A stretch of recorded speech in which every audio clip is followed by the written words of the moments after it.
tía Eva.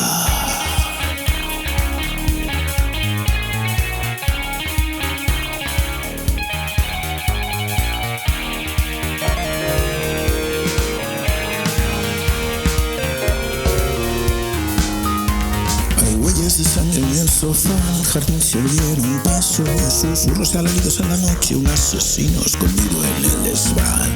La policía perpleja, sin respirar. ¿Quién mató a tía? ¿Quién mató a tía? ¿Con qué fin?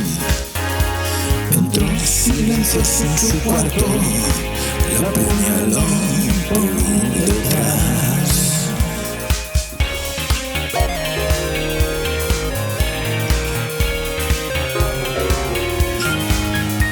Reunidos y tensos estamos en el hall. La abuela cruza la cúpula de cristal. Los agentes buscan el arma, pero la maldición viene de más allá.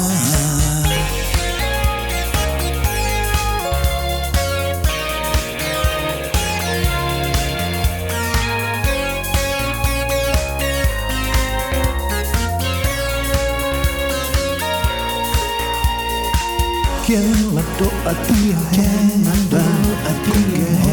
¿Con qué fin?